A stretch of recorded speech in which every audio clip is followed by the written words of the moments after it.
everyone. This is Kathy Mason from MasonWorks Marketing here on Conscious Business Zone with my friend Tonda. Hi, Tonda. Hi, Hi. Kathy. And Tonda's name is Tonda. I'm going to try to make sure I don't do it wrong. Tonda Nampaio-Cardenas. Yes. Yay. Yay. So Tonda and I got to meet last year at the IANDS Conference in Washington, D.C. And she is an amazing, amazing, loving healer that has a nonprofit. She had an exhibitor table up on the 14th floor with us, as well as she and her husband, Joe, were running back and forth doing free healings in the healing center. And I was just so impressed. She somehow had composure, which I wouldn't have, going back and forth doing all of that. But somehow you had this just this wonderful knowing and support, inner support about you that was just so beautiful. I was so glad to meet you and Joe.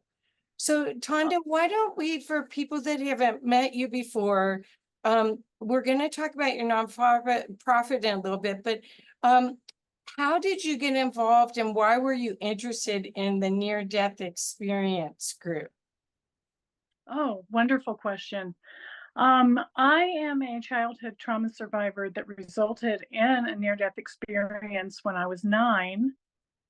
And I was just so lucky to be a part of IANDS last year to actually, at the 50-year mark, to share that publicly. It took 50 years, right? But amazing 50 years in between there, lots of stuff going on. So we got lots of great things to talk about. But that was my start. So can you give us a little more? Because I was stuck in with the exhibitors. I didn't get to see anyone's anything.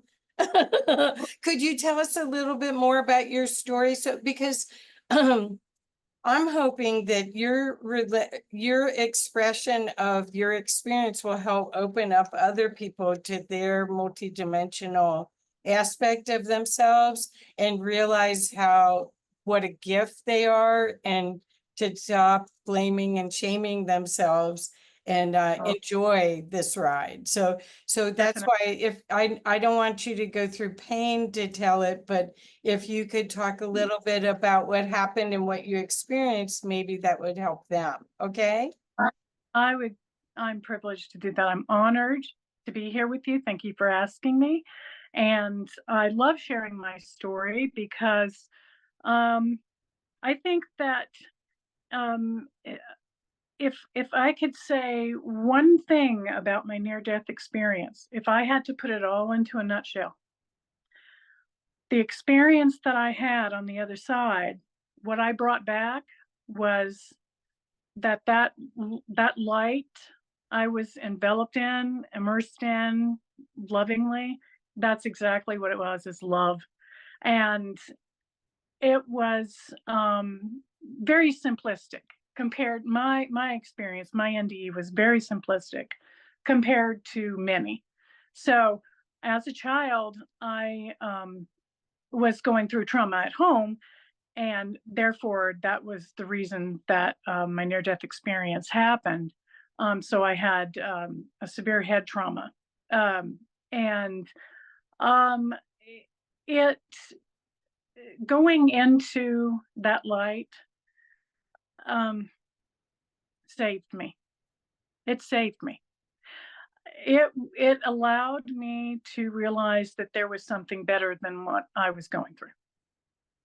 I didn't know any better, and I didn't want to be here anymore, and I could go through and tell the whole near-death experience, but I think what I would really like to do is just let everyone know, from my heart to yours, that when you have an experience, no matter what it is that you come away with on the other side, that there's no right or wrong. It's all wonderful, but it's the message that you need to be getting, that your spirit needs to hear, that you are needing so desperately.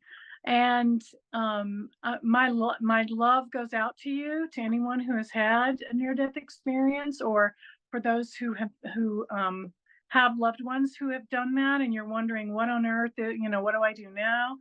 It's just, it's all about holding space for yourself and for those that you love, and being able to just find your little fulcrum point. Find your center, and allow that love to just envelop you, because that's all it is.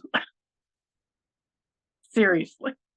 Beautiful. So, how different is a near-death experience, at least in your experience, from a spiritually transformative experience or an out-of-body experience? Do you feel that there's a huge difference?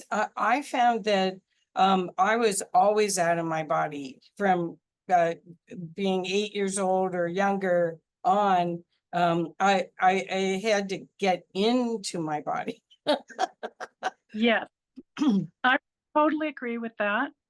And having had, since my near-death experience, I was having trouble reconnecting back into my body. And that is a very important point to make here, that I'm going to be bringing up quite a lot today, because it was hard to fit back in to this human form, and to understand what was going on. And then, of course, not having anybody to talk to about this, I thought I was losing my mind.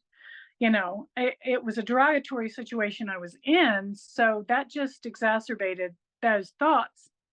And it took me a very long time to become comfortable, I guess, to let all the little pieces fall into place, to filter where they needed to. It took time, and there's nothing wrong with giving yourself time.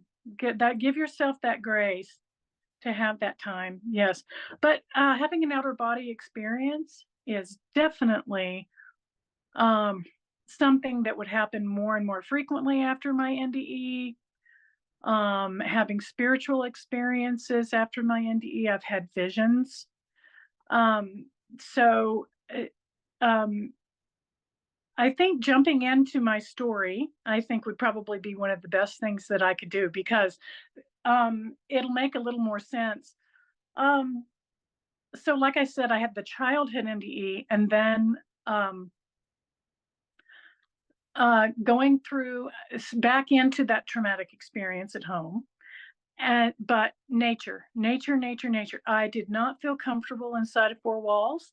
I needed to be outside, and I needed to try to find God again. I knew who I was with on the other side. There was no question about that. And I wanted that back. And it made me sad, really, in a lot of ways, that I didn't have that. And I wanted that back. And the closest I could ever come was being in nature. And so I was a wild child. I was a wild child running through the forest, playing in the leaves, covering myself up with the leaves, waiting for the deer to walk by, because I was so stealthy. I just became one with my little world. And it was my saving grace, and it always has been my go-to, my touchstone here, to be able to make sense of anything, because in nature doesn't lie. Nature has all the answers. And the the beautiful part of this part is that I didn't really know my mother. I was taken from her and lived with my father and his wife. And as a child, I really didn't know her, and I didn't know anything about my background. And I would become an adult before I found my mother again, and to realize my heritage, my indigenous heritage. So all of these little things that I was doing as a child, I felt very odd, like I didn't fit in. and was told so on a regular basis. So it became a kind of a, well, it was a double-edged sword. You know, it was really hard for me to put into perspective what was going on in my world. But, you know, the loving light kept guiding me. It just kept guiding me. And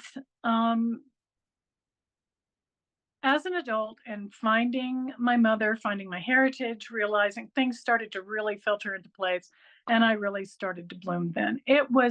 I really didn't talk that much about what was going on with me, with people, because um, I could talk to the animals all day long, you know, and my trees and my nature, but there was nowhere to go to when I was little. Yeah. And so it became such a blessing, such a blessing to, as an adult, to finally start filtering and things coming into fruition. So I was raised in a first responder household. It was very traumatic. There was always something going on. My father was not the abuser; it was the stepmother. And my father was the first responder, so he was gone a lot. And you know how those first responder schedules are; they're just not there. Well, it was hard for me to. Um, it was hard for me to put into place. I think until I was almost 18 years old. I was about ready to graduate high school. And I had a very loving choir teacher. She was so amazing. I loved choir, using my voice. Felt like it was part of that loving light experience also. So very art oriented person, you know, I became. And to tell my story for the first time to my teacher, it just came out like I was having this moment, and, you know, in the choir teacher's office, and she didn't quite know what to do with me. But I was falling apart because things were changing, and but she was there. She was there for me, and I will love her always for holding space for me. And I think that was one of the most important things ever, because when you tell someone about your experience and you're kind of dissed, I guess, when people either they don't know how to relate to it or they don't want to. So not everyone's ears are ready to hear something like that, but she was that day. And I just was truly blessed, because it set me on my journey, my trajectory as a young adult, to start honoring what I knew in my heart was already there. So so first responder family, then marrying into the military and having 4 children and raising my family and being part of nonprofits and writing programs, nature-based programs for my mostly for my children's benefit, um, and their friends, and to be able to do that was really something to be part of a military community and something bigger than myself, and giving service. Um, it was the start of everything. So I think the most pivotal point then was actually some very big life changes that were getting ready to happen, and I I just had to flow with it. I didn't know what to do. They were beyond my comprehension of what I was getting ready to deal with. But I had found my mother just, you know, a few years prior, and I was already reaching out to elders, and I was just being myself. And part of the changes that happened, I was told, well, you're trying to be something that you're not. And because people didn't believe They didn't want to believe my story. They didn't want to believe my background. They didn't want to believe the indigenous part. They didn't want to, I mean, people in your life that, you grow up and they have their ways of looking at things, and it wasn't that. So I was very alone, but I was stepping out bravely into my journey. And I remember telling my father, no, I'm not trying to be what I'm not. I'm just trying to be everything that I am. And That's beautiful.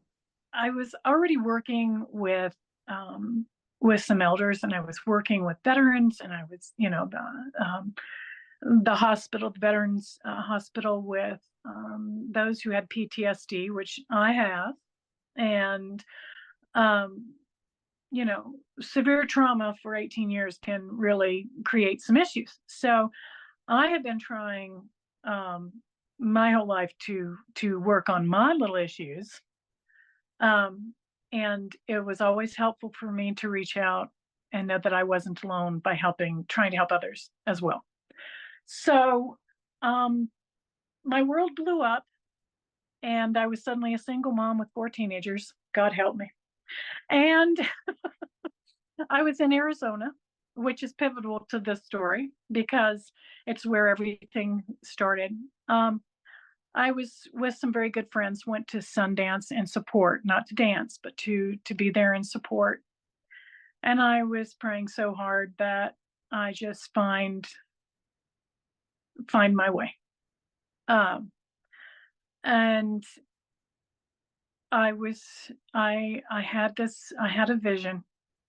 I was so blessed to have a vision, and I've never shared this publicly, but I think I would like to today. Because this was my ethos and my beginning of all of my little eggs that I had, and my tools in my toolbox, and putting my eggs in a basket, so to speak. It was my reasoning for everything. So I want to tell my little story very briefly.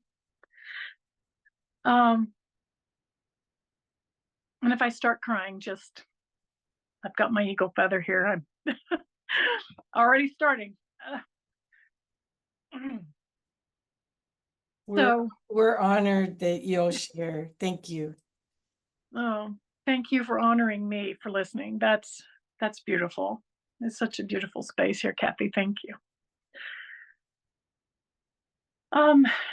Okay, so I asked for guidance and clarity, and I had an outer body experience of actually having an angel visit me, and we were ascending, but I was in hawk wings because that's what I wanted. I wanted to feel my nature and be a part of this. And I was shown a lot of things that were just amazing, again, on the other side, that I was going to be okay, and that I was on track, and that I was part of the love and the light, and that's all that I needed to be. I didn't have to be or do a certain thing, and I didn't have to live up to anyone else. It was going to be just fine. And I was working with the Tucson Indian Center briefly, and going to some of their meetings and some different things, and 12 steps and some things. And I had some very dear friends that were there for me, and I will always love and appreciate that. I'm in my sacred hoop. I'm in my sacred circle in Arizona, and it was about 4 a.m. and I was having a little bit of a meltdown. And I had been to the Sundance, and I had prayed for guidance, and it just came upon me like no other. So I was in a dwelling and there were a lot of Native people with me, and someone came running in and they said buffalo were here and we're going to go do the hunt. And I was so excited because I was raised as an by an outdoorsman, and I was always outside and hunting and fishing, and that was my life. So I was so excited to go, but I realized that I was on my moon, my period, and that was not going to be allowed. And they were so excited because that meant that I got to stay behind and actually pray for everyone. So I went on to Mother Earth and just was kneeling down, and I was praying, and I was kind of looking up, and there was a hill in front of me, and I was praying for a good hunt, and I was praying for everyone's safety, and I was praying for the love and the light just to surround everyone, and it be a very, very good hunt. And that's what I was focused on. But the grass in front of me started moving with the wind, and then the grass started changing, and they changed into buffalo warriors. I couldn't believe it. There were men, fierce buffalo warrior men, standing there in front of me, and they didn't have to say anything. At first I thought I was going to be afraid, but because they were so fierce, but I just looked at them and I was in awe, and I knew they were there for me, to protect me, because I was going through some very, very bad things. And I just, as soon as my fear, I swallowed my fear, and I just was in awe, and I was thankful. And as soon as I got to that level of gratitude, they turned into bison themselves, into the brown buffalo. And they started running, across the hill. Well, I wanted to run with them, so I get up and I start running up this hill. And as I get to the top of the hill, there are brown buffalo everywhere. There's a huge herd of buffalo, huge herd. And I kept running after them, and I was laughing because I knew it was going to be okay. And I was just so grateful. I just felt the same way I felt in my NDE about the love and the light. And but the most beautiful part about all of this, which is amazing, and I still have, is that the brown buffalo started turning into white buffalo, and they were just hundreds and hundreds and hundreds of white buffalo, and they were just running across the horizon, and then they just became part of the clouds, and they were running in the clouds, and I was just running with them, and then the wind just, they were gone, and I was just standing there, and I just immediately was like jolted back into where I was in reality. And I'm like, no, I want the other reality. Thank you. And so my white buffalo vision, I had to really pray about that. And like, what did that mean to me? I asked some elders, and as many elders as I got a different answer. Ultimately, a very wise elder woman said, you're the one with the answer. It's your vision, and it's your answer.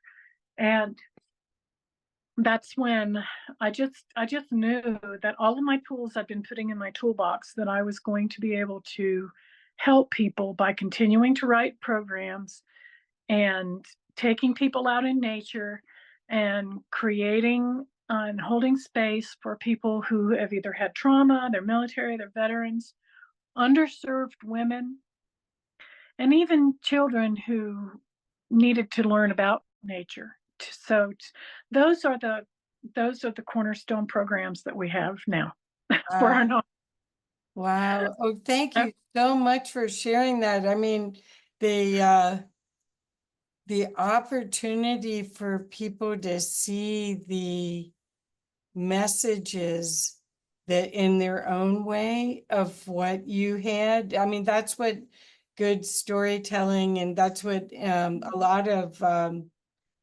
um, stories that have been brought down from every culture Yes, are meant as teaching points. And so, the opportunity for healing at such a high level, to not be afraid and to not be blaming yourself or there's a play in play, your soul or source or whoever helped put this all together for you to have these experiences, or you did, who knows how that all works.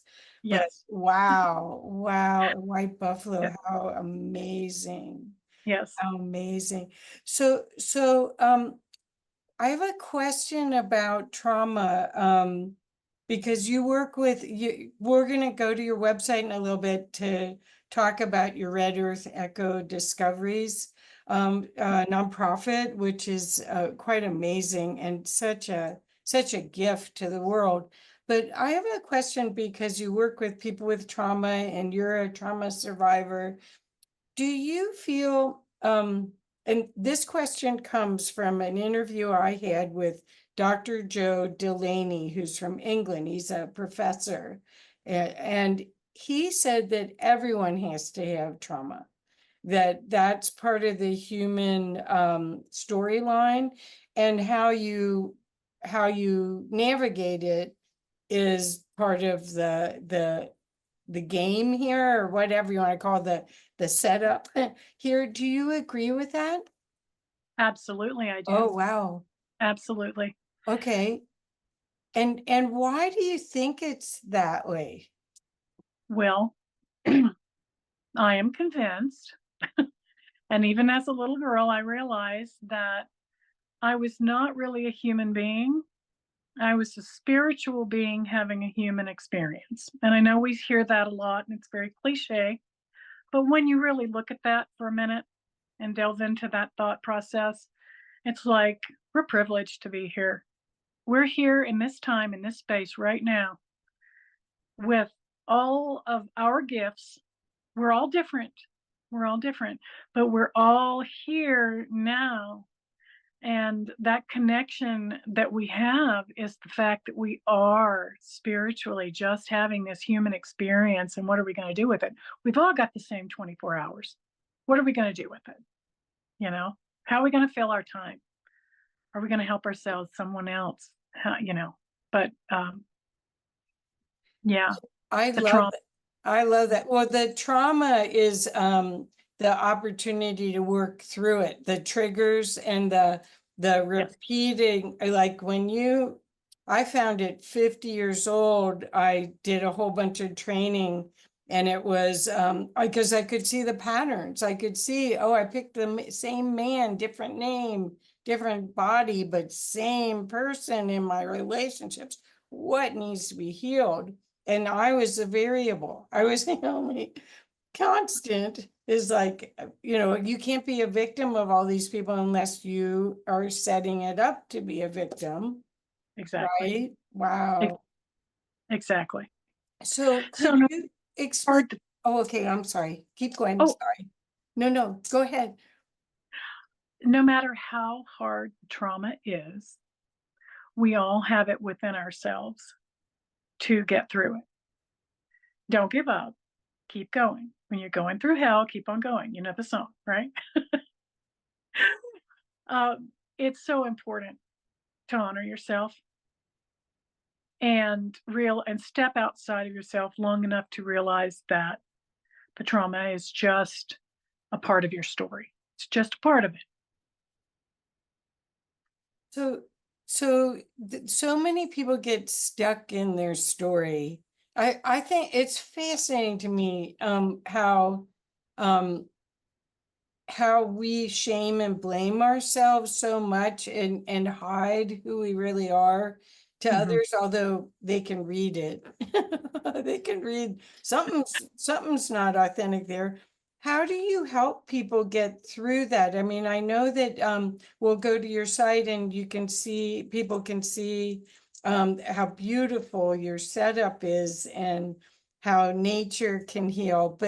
But um, when people's nervous systems have been on alert, like the PTSD cycle, and I think it is a cycle, it's almost like a treadmill, you just get stuck on it. Yes. How do you get them off of that? How do you help them heal that? Is that too naive of a question? Not at all. Not at all. And it's the hope that that's what happens. But what you have to, well, I have to look at it like, what does healing really mean? And to me, healing means that you can find some level of acceptance and you can find some gratitude in that, that you are able to be thankful for what you do have and your blessings and your gifts, and that you get on a level with that trauma that you can be grateful for it. And I know that sounds absolutely insane, because trauma is trauma. It's traumatic even being born, you know. And we're here and there's always trauma, but it sounds overly simplistic. But if you can use your breath work just as one tiny example, there's grounding, there's earthing, there's tapping, there's Reiki, I mean, I can go on and on and on. And there's a lot of different things that we use in the retreats that, by other gifted, I'm not the only one that's taking care of you here. A retreat is a multifaceted thing with a lot of beautiful people with their gifts that they share. But just to reel it in and just say, start with your breath. You have to breathe in order to live. You have to breathe. So use your breath work and find your center. So you're not doing this constantly. Just try to find your center, that so you can start looking at everything in a more healthy way. So you can step outside of yourself long enough to see yourself and give yourself some grace, and look at yourself from the outside long enough to realize that you're in this like everyone else. You are unique. You're beautifully unique, but we're all made of the same thing as the stars, right? So we're all in this together. And I can't say enough for just start with the groundwork. Yeah, Yeah. Okay, so you're in Arizona, you have these amazing experiences. How did you get to Colorado? Because you're now in Colorado. Oh goodness. Well, that's called life. Yes, I'm in Colorado now. I am married to a very beautiful Native man, and um, he and I have this wonderful life together that we're creating since we're recently retired. So he was working government jobs and all of this. So things had us going all over the place. But we have landed in Colorado now, which we love. Colorado is total nature. You can't go wrong with that. That's like heaven on earth to me. We have everything from mountains to canyons and everything in between. So yeah, it's amazing. And now that Colorado is home, we're currently in a very rural community, and we have set up shop, so to speak, right where we're at. and this is just within the last couple of years that we created the nonprofit. You need to understand, I created Red Earth Warrior Walks, that program, in 2001. I was going through all of that. So for over 20 years, I've been doing this on the sly. I've been doing this wherever I was, bloom where I was planted, gift people, honor people, learn, continue with my elders. Now that I'm an elder, can't believe I just turned 60, really. So I'm like, you know, um, it's a hard transition going from a warrior to an elder. That's not easy. So in the process of that, it's always a learning curve. It's always learning what we're doing. So my husband and I are very blessed. We're honored. We're very grateful to have 40 acres at the moment. We're looking for our forever home, to do things, but we do have things available right where we're at. We'd like to do things in larger ways and larger numbers and have larger groups. But right now we can have up to 6, but that's a very intimate group for healing if that's what you want. Mhm. We can have larger groups at a time if it's not an overnight thing. But yeah, we feel very privileged. This was my father's 40 acres. He was a firefighter. He loved this 40 acres and lots of nature paths. We have lots of different things going on here, a natural bee tree, things like that we Oh, feel so. It's a very rural farm and ranch, farm to table community. So there's lots of vineyards and orchards and things like that. oh, And there's beautiful. a national park. You can see it from the house. Black Canyon at the Gunnison. It's a beautiful canyon. And so the Grand Mesa is the largest flat top mountain in the world, and it's right here in our face. When we look at our sunsets at night, it's that's what we're looking at. So we have many things that we do here, and we're very excited to share. And as we continue to grow and look for our larger ranch situation, we're just going to keep everybody posted. Oh, that's so cool. Well, let's go to your site so people can see a couple of pictures of everything. Here we go. Let's pull this up. So here is your site, and you can just have me navigate for you, pull it Sure. down. So why don't you let everyone know what the site name is? It's Red Earth Eco Discoveries, READ, a nonprofit. Uh-huh. We are so excited. That's I was told that I would be a reed, a conduit Oh, between worlds. okay. And that has been so when it came up that it just everything fell into place. It's like spirit is working here. So This beautiful. isn't this lovely? Oh my Um gosh. that's that is our ranch right now, and you can see to the right, you can see that the teepee Yeah. skeleton for that's our big 24-foot for our ceremonies and things. We have other teepees as well, smaller ones, but you can see that large flat mountain in the back there. That's the Grand Mesa. Wow, right there. Okay. And Isn't then that is this a picture too from your place? no, Oh, okay. It's that's just beautiful that's too. not really. So is the earth really red there? Is that why you called it red earth?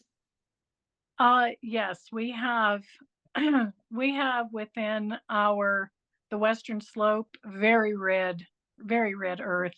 And yes, that's Uh, one of the reasons that I named it what I did. Yes. oh, and do you have peaches right now?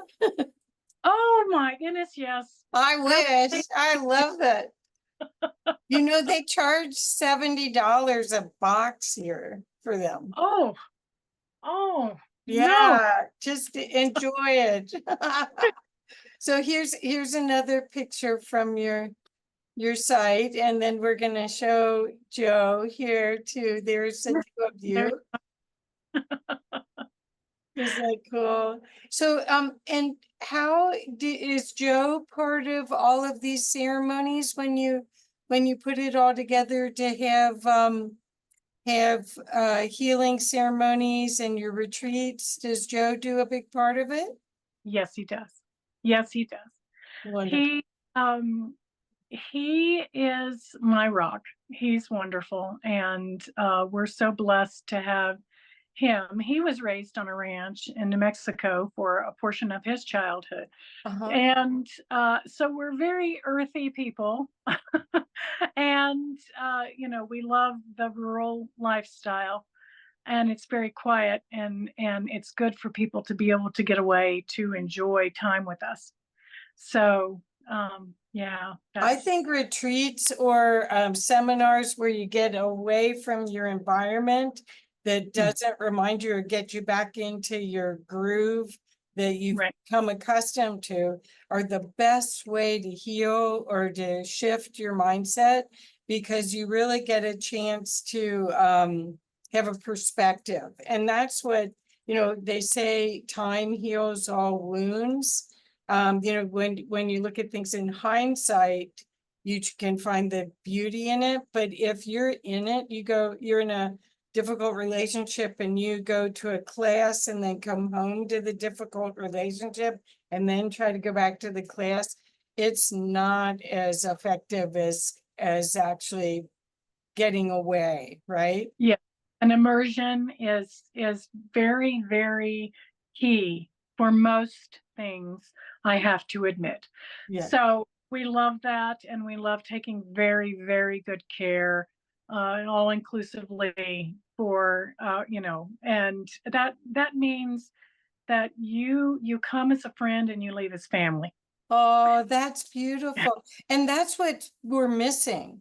That's what we're missing. We had to hold the secrets in because it wasn't safe to tell, Right. or to share it. And we didn't have a way to integrate it. That's like your near-death experience when you go to IANDS, and we'll talk about that in a few minutes.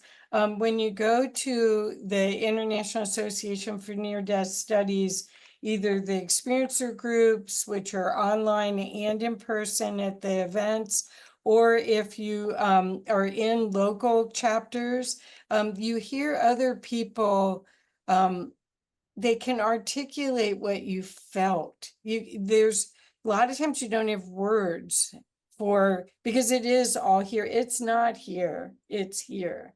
And then you land back into this strange environment. And how do you integrate the two, right? Right. Exactly. That is such a beautiful description. I love it. That's part of that holding space for each other. Um, so, we can do privately, but it's almost better to have a group, Oh, um, an intimate group of like 6 to a dozen people, because you get to see that you're not alone. You get to hear mm, and the expressions, like you said, for someone else to be able to say something that's like, "Oh, I've never said it that way. That's exactly right." right. And that is so healing in itself, right? Right, right. That you're not alone, that you're not a freak of nature, Yeah, that there are words, that someone else found the words and is peaceful with it too. That's the other thing, is if they're brave enough to share it and you weren't, which I wasn't, I had a spiritually transformative experience, and then I had, within a day or so, had to be at the airport. oh, And yeah, hard. and Oh, that was over 20 years ago, and I'm still experiencing it every day. I mean, it's really amazing. this creation is quite amazing. So could you share a little bit about what you're going to do? We're going to segue now to Tonda. Last year was with me at IANDS, and this year I think you get to speak. Are you teaching too? You do a speaking and everything. So she and Joe had a booth and we're doing stuff all over the place last year. So this year, I hope you're being more kind to yourself.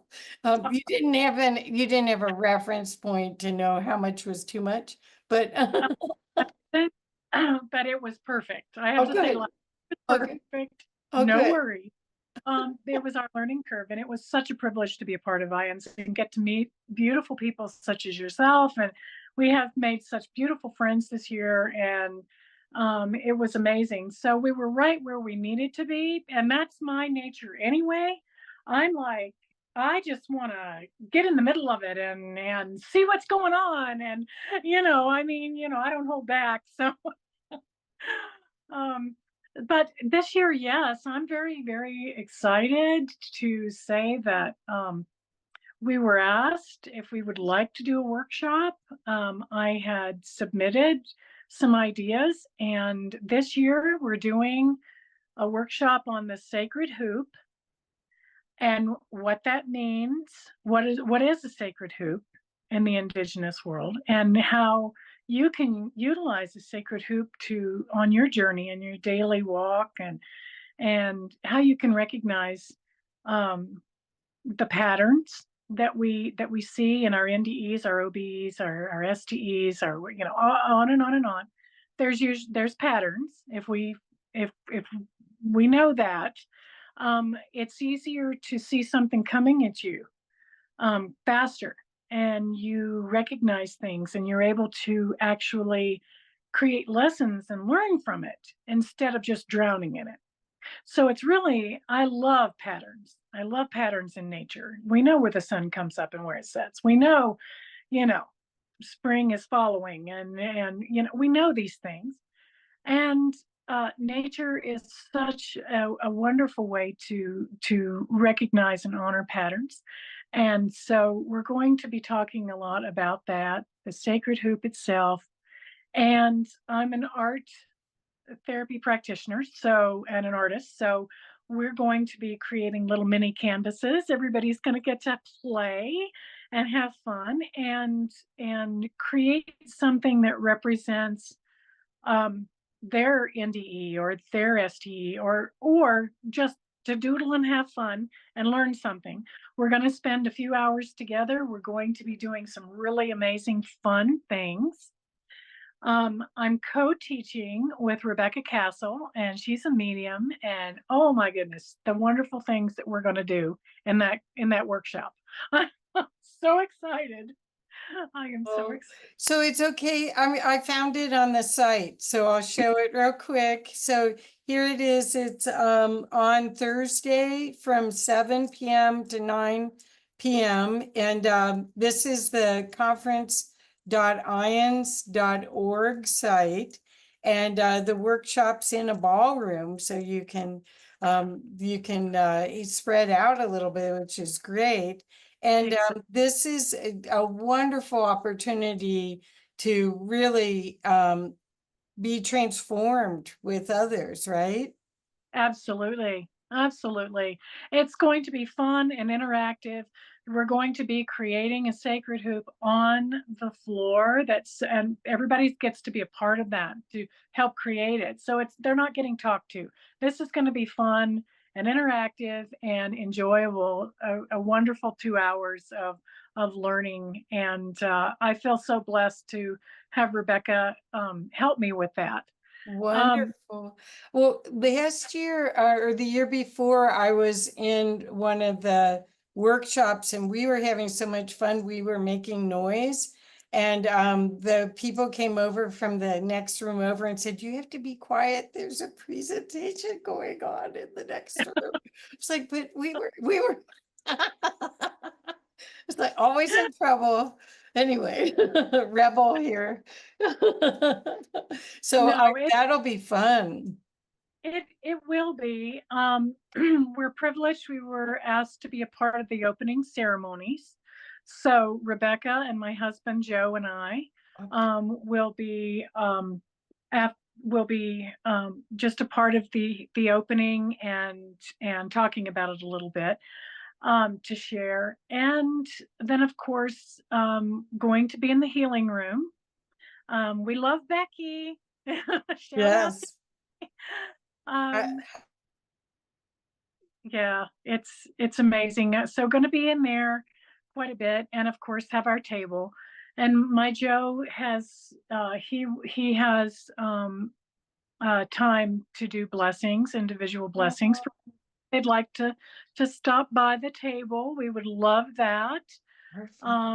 We are we have our prayer ties, and everyone can get gifted a prayer tie. Yes. That would be lovely. So yeah, we lots of things going on in IANDS, and we love it that way. We Right. love. And I want to make sure that people that watch this realize that you can go to conference.ians.org and you can see the whole event. And if you cannot go physically to it, you'll miss Tonda's wonderful workshop and the healing center and all of that. But you can get the recordings. You can be on live stream. And that's what I'm hoping, that a lot of these interviews that we're doing will encourage people to participate in that way, because you'll see the energy that this group produces is a remembrance of who you really are. And when you are in that field, there is a activation from it. When you're with this many people that remember the other side, remember their connection to source, and are actively working on themselves to be that as often as possible, show up in this reality in a loving, kind, and in service way. When you're in group like that, it just amplifies everything. And it comes through the digital medium, just like this interview, hopefully will activate people. So Tonda, thank you so much. And tell Joe hello, and it's going to be great. So if you could leave someone with a thought here, what would be what you would like people to remember today and after they see this beautiful interview? And this has been remarkable. Thank you, Tonda. Oh, What would you like them to remember? thank you, Kathy. I think my golden nugget that I always want to share from my NDE is that light is love. So I always say love and light when I'm ending a conversation. And I mean that from the bottom of my heart. It's not just words, it's my ethos, and it's why we do what we do. And I would also like to say the title of today's is It's in Our Nature, and that's our byline for our business, for the nonprofit. And I really believe that. I really believe that. We get so lost in the busy world that we're in. And when you can get back to nature, it's all in our nature. It's in our nature inside of us to be that love and light, and the nature in reality just to nature knows. It knows. How perfect. Thank you so much. This is just beautiful. And everyone, again, we want you to, I'll have the link to Tonda's website that you can go and find out more about the services there. And we'll also have the IANDS link there. But please explore this work, because one of your loved ones may benefit from this, you may benefit from this, but the whole world will benefit from you showing up as you and being the powerful being that you are. So thank you so much. Thank you, dear. Oh, Kathy, thank you. Bye. Love you. Yeah, thank you.